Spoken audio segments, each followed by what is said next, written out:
Hey, welcome into Ricky's Mailbag. I want you to subscribe. Go ahead, hit that button, subscribe to us, ask questions to us, send them in. And guess what? We're going to try to answer these to the best of our ability, all these Phillies questions. It's myself. I'm here with Dylan McKinnon. You could catch me, Connor Thomas, and Savannah Kelleher on the afternoon show. We're 2 to 6, Monday through Friday on 97.5 The Fanatic, 97.5thefanatic.com, and NBC Sports Philadelphia. Away we go, Dylan. This one is from Gregory Smith. If Ranger continues to have issues after the first few innings, wouldn't he be better in the pen and bring Walker back to the starting rotation? You know what? If he's going to continue to have problems in the starting rotation, that's a problem that they're going to have, period. I think Ranger, number one, wants to be a starter. He has made that perfectly clear that the only way he wants to go to the bullpen is if this team is in the postseason, they need him out there. So it's almost by necessity right now for Ranger Suarez. He also has Scott Boras as an agent, and that should it doesn't frighten people, but it should make people a little weary because of who else he has on this ball club. And the other thing with Ranger, I just think that's a stamina issue. I think it's one of those things where he came up, he wasn't quite ready to elongate his pitch count. And it was almost like he got to right around 40 pitches and everything started elevating. He started throwing pitches a little bit up in the zone. And he was not good from the stretch. And that's something that could be worked on. So I don't expect Ranger to continue falling down when he gets to a third or fourth inning. I believe he should get stronger as the days go by. And we'll probably see that in his next start. Yep. This one is from Dawn. Why hasn't Otto Kemp been called up? That's a great question. Last I checked, the guy had 10 home runs, 35 RBIs in just 32 games. I know he's played a couple more since then. I haven't really checked in on that. But right now, Alec Bowman's starting to hit the baseball. That's a little bit of a problem. Otto Kemp, I believe, has played 2 games in left field. That's not really going to get him up here very soon. I think if the Phillies were that interested, I think, number one, they would put him in the outfield more and try to get him some repetitions out there. Number two, here's the other question. Is he going to be some kind of trade bait for the Phillies? Are they going to want a reliever? Are they going to want a left fielder? I mean, this guy's putting up numbers in AAA right now that are pretty eye-popping. And if he continues to go the way he's going right now, I got to believe he could be very easily included in some kind of a trade for the Phillies. So it's kind of like a double standard for the Phillies. They have 2 or 3 things that they can do to him. One is bring him up to the big leagues. I don't know if I see that right now. And number 2 is a possible trade bait. So, I mean, when you look at it as a whole, hopefully he just keeps hitting. And if something happens where somebody gets injured at the big league level, he could step in. Yeah, this one's from Phil. It's more of just a baseball-specific question. What is the difference between a slider and a sweeper? Okay, a slider is shorter. It doesn't have as much depth. As a matter of fact, your slider, you literally want it to move anywhere from 4 to 6 inches and with a downward, outward plane on a right-handed hitter. The sweeper is more exactly what it sounds like. It sweeps across the plate. It's a little bit slower. Probably in the big leagues right now, it's probably 3 to 4 miles an hour slower than a slider would be. All right, how do I put this? The pitch has been around forever. Just you hold it a little bit differently than you would a slider. You kind of almost come on the side of the baseball and you get more side-to-side motion instead of down into the side motion. So don't look too far into this. This is a pitch that's been around. It used to be called a slider. Now it's called this sweeper. I guess back in the day, if you were a pitcher that threw that pitch, you would kind of call it a slurve. And the reason why we called it that was because it was in between a curveball and a slider.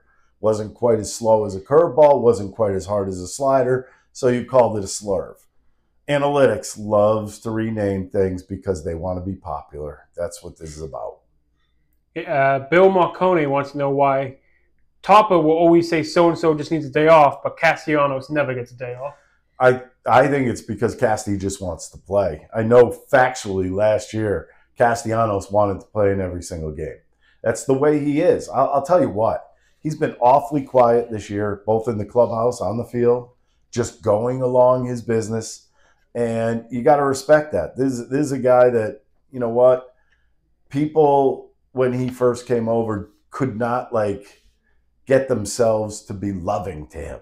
And I mean, the guy is a great baseball player. I think that's what you should take into consideration first. But I think topper on certain things. I think there's a certainty that JT Realmuto is going to need days out off during the season. He's a catcher. It puts a beating on your knees. And quite frankly, it will take over your offense too at one given time. So, I mean, somebody like that, I could understand you need to get off your feet. Castellanos is standing on grass all the time. He's always in the outfield. You're not getting that pounding on the dirt all the time that the infielders take. And, I mean, when you really look at it, he's the only outfielder that is a everyday player. And when you have one of those guys, you tend to want to use him to the best of your ability. So I don't have a problem with him being out there every day. He loves to play, and he's proven that he can do it. A lot of these guys aren't used to going 162 games. That's a thing of the past, but, Casty has brought that back. Yeah. LGD is kind of more of a statement, kind of a question, but lots of criticism of Turner, not worth the money, Bowman, Turner, no power, etc. I think they're fine players, especially Turner, but physically they seem almost the opposite of Jack. Shouldn't they have perhaps worked more on adding to their physicality? Basically, LGD wants to know why don't Turner and Bowman hit for power? Number one, Rob Thompson got a hold of Trea Turner and said, you don't need to hit for power. What you need to do is hit for average, score 100 runs, and steal 40 bases. So go ahead, put that all together. How do you do that? You hit singles. And that's exactly what he's been doing. He's not trying to do too much. If you remember last year when he would get in his slumps, it was a really big swing, and he was getting beat by a lot of fastballs up in the zone.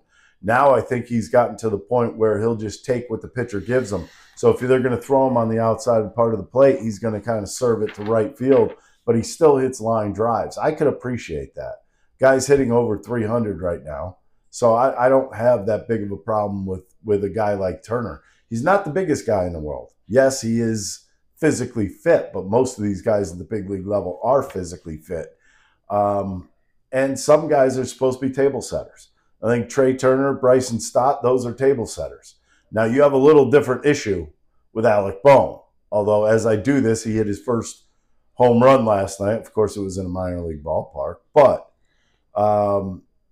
Alec Bohm is 6'4", 6'5", and a big guy. He should be hitting the ball out. He should be getting the head out in front of him and trying almost to hit the ball to left center field. Instead, he's got this inside-out swing. That inside-out swing and batting .237 without any home runs is an issue at the big league level. Bottom line. Okay, it's the last one from Joe Fines. What is your opinion on Rob Thompson's bullpen decisions and on how Caleb Coffin manages the pitching staff? All right. I think Caleb is more of the guru for the starting pitchers. Yeah, of course, he has some input with the relievers, but the relievers kind of are in the group of their own with their own pitching coach out in the bullpen. When I look at Rob Thompson, the way he kind of throws around the bullpen, I think there's a couple. I mean, I could think of maybe less than a handful of moves that I was kind of baffled by this year. One of them came up just last week with Jose Alvarado. Did not look good in the ninth inning when he went out there. And Rob was trying to save the bullpen and put Alvarado out there for the 10th inning. Did not work at all. And as a matter of fact, that's where relievers get in trouble.